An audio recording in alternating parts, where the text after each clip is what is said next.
प्रकृत कथा होउची जे आदिवासी माने ऐतिहासिक दृष्टि भौगोलिक दृष्टि साहित्य दृष्टि संस्कृति दृष्टि भाषा दृष्टि आदिवासी माने हिंदू नुहंती किंबा ख्रिस्टियान नुहंती किंबा अन्यान्य कौन सी धर्मर अंतर्भुक्त नुहंती मानकु जोर जबरदस्त अन्यान्य धर्म रे सामिल करई हिंदू कुहाइबा ख्रिस्टियान कुहाइबा बा अन्यान्य जेकोसी धर्मर बोली कुहाइबा एहा आदिवासी मानकु ध्वंस करिबार एक प्रक्रिया अटे। तेणु आदिवासी माने अतीत रे हिंदू नथिले वर्तमान मध्य हिंदू नाहंती एवं भविष्यत रे मध्य सेमाने हिंदू रहिबे नाही। सेमाने होउचंती मूल निवासी सेमाने होउचंती प्रकृतिर संतान।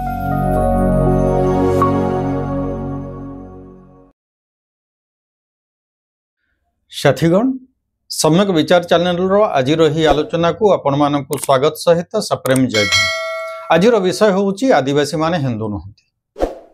आमे जानुचे जे आर्य ब्राह्मणर राजत्व को अक्षुण्ण रखा चाहूथिबा संघ परिवार आदिवासी मानकु आदिवासी परिवर्ते वनवासी बोली साब्यस्त करने को वृथा चेष्टा करि आसुछि। प्रकृतिर पूजक पणियारू भिन्न करबा पई अपचेष्टा चलीछि। ए संपर्क रे केवल मु कहू नहीं मान्यवर सुप्रीम कोर्ट मध्य कहउचंती जे आदिवासी माने हिंदू नहंती। गत 22 अक्टोबर 2025 मसीह मान्यवर सुप्रीम कोर्ट निज निर्णय रे कहले जे आदिवासी माने हिंदू नहंती। हिमाचल प्रदेश हाईकोर्ट 2015 रे नवांग बनाम बहादुर मामला संपर्क रे विचार करी से जो निर्णय देइथिले से निर्णय अनुसार आदिवासी अंचल रे झियो मानकु संपत्तिर अधिकार हिंदू उत्तराधिकार अधिनियम अनुसार मिलिबा उचित। आदिवासी प्रथा परंपरा चलनी रीतिनीति अनुसार नुहे बोली हाईकोर्ट कहले। मात्र यही मामला जितेबाला सर्वोच्च अदालत को गला सर्वोच्च न्यायालय मान्यवर जस्टिस संजय करोल एवं मान्यवर जस्टिस प्रशांत कुमार मिश्रा खंडपीठ ए संपर्क रे विचार करी निर्णय जनइले जे हाईकोर्ट को निर्णय आईन अनुरूप नथिला। मानवर सर्वोच्च न्यायालय को यही खंडपीठ कहले हिंदू उत्तराधिकारी अधिनियम धारा 2 उपधारा 2 अनुसार यही अधिनियम अनुसूचित जनजातिर सदस्य सदस्य मानक उपरे से पर्यंत लागू हेबो नाही जे पर्यंत केंद्र सरकार एहार अधिसूचना जारी न करिछि।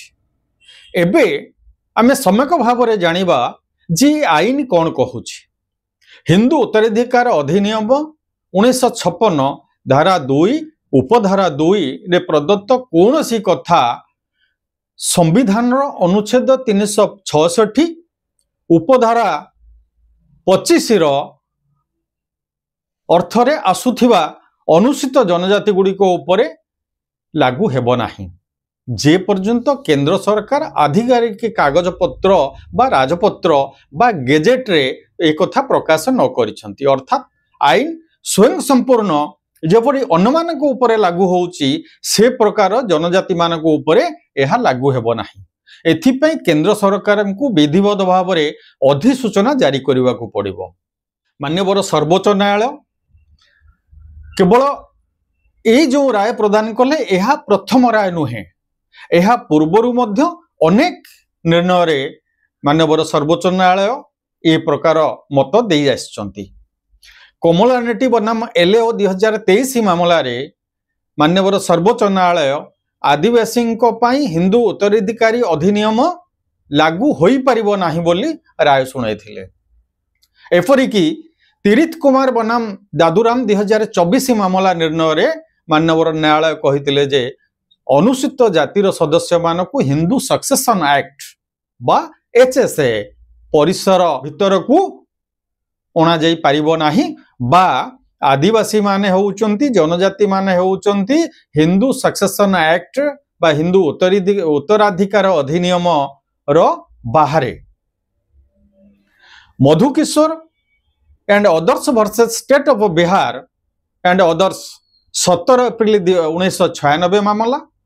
Doctor Surajmani Stella Kujur versus Durgacharan Hasda and others 14 February 2001 मामलारे मध्य समान निर्णय आसीछि। विशेषकर Jharkhand high court justice BN Patel और जस्टिस रत्नाकर भिंगराज को खंडपीठ राजेंद्र कुमार सिंह मुंडा बना ममता देवी को मामलार शुणाणी करी जो निर्णय देथिले से निर्णयर 5 नंबर पॉइंट रे स्पष्ट भाव में उल्लेख करिसंती जे Hindu marriage act 1955 is not applicable either to them or to their marriages. सेमानको उपरे किंबा सेमानको मैरिज उपरे मध्य हिंदू मैरिज एक्ट 1955 लागू हेबो नाही बा कार्यकारी हेबो नाही।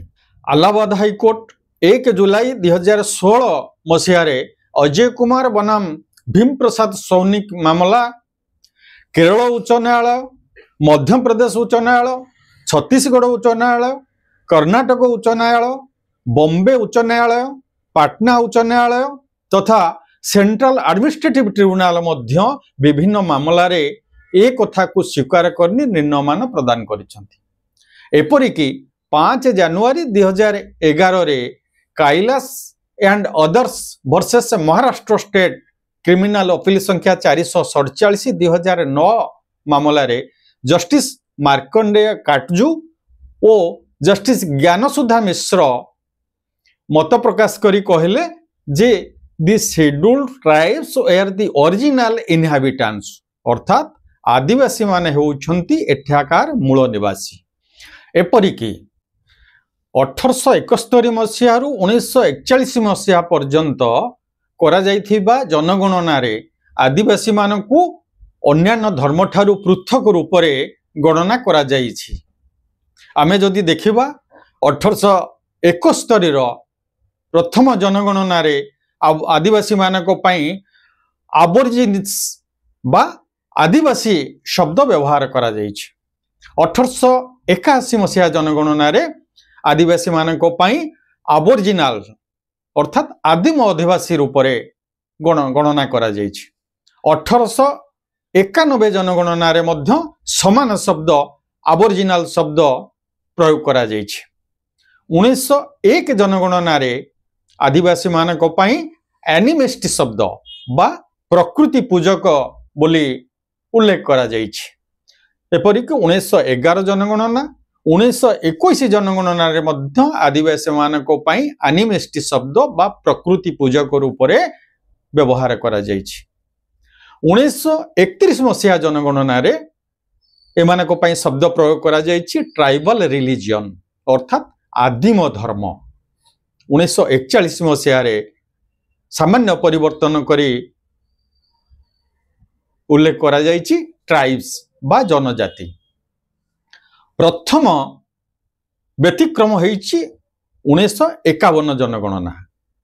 देश स्वाधीनता परे जो जनगणना होइछि 1951 रे से जनगणना रे आदिवासी मानकू शिल्लू ट्राइब रूप रे अलगा जो गणना करा जाउथिला 1871 मसीहा रु ताकू बंद करा जाइछि एवं तांकू हिंदू रे कन्वर्ट करा जाई हिंदू रूप रे उल्लेख करा जाउछि जहा आदिवासी माननको जो प्रकृति पूजक को संपूर्ण रूपे अग्राह्य करा जाइछि। तेणु आमे समस्ते गोटिए निर्णय रे उपनीत हवा जे ऐतिहासिक दृष्टिकोण रु भौगोलिक दृष्टिकोण रु साहित्य दृष्टिकोण रु संस्कृति दृष्टिकोण रु भाषा दृष्टिकोण रु प्रथा परंपरा दृष्टिकोण रु चलनी दृष्टिकोण रु रीतिनीति दृष्टि पर्वपर्वाणी दृष्टि शरीर तत्व दृष्टि प्रत्येक दृष्टि एक कथा प्रमाणित हुए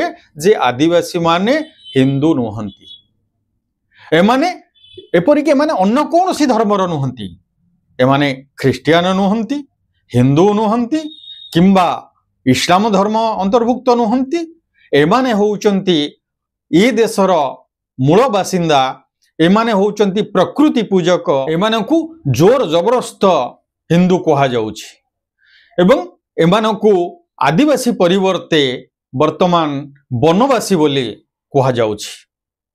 आदिवासी रो समस्त अधिकार आदिवासी समस्त रीति नीति संस्कृति पर्व पर्वाणी चलणी ओषा बार व्रत देवी देवता सबु भिन्नता थिबा सत्वे एमानकु प्रकृतिर पूजक परिवर्तन करा जाई वनवासी कहा जाउछि एवं ए वनवासी करने पछरे संघ परिवार जो गभीर षड्यंत्र अच्छी ये षड्यंत्र को आमर आदिवासी साथी माने बुद्धिजीवी माने माँ भौणी माने बुझिबा उचित एवं ए संपर्क सचेतन होई आगामी जनगणना जो धर्मर कलम अच्छी से धर्म कलम जगार सेठी निजर मूल धर्म आदि धर्म शरणा धर्म बा गोंडी धर्म बा जेकोसी प्रकार मूल्यवासी धर्म बोली उल्लेख करबा निहाती आवश्यक। ए संपर्क रे निश्चित भाव में आमे सचेतन हवा। धन्यवाद। जय भीम।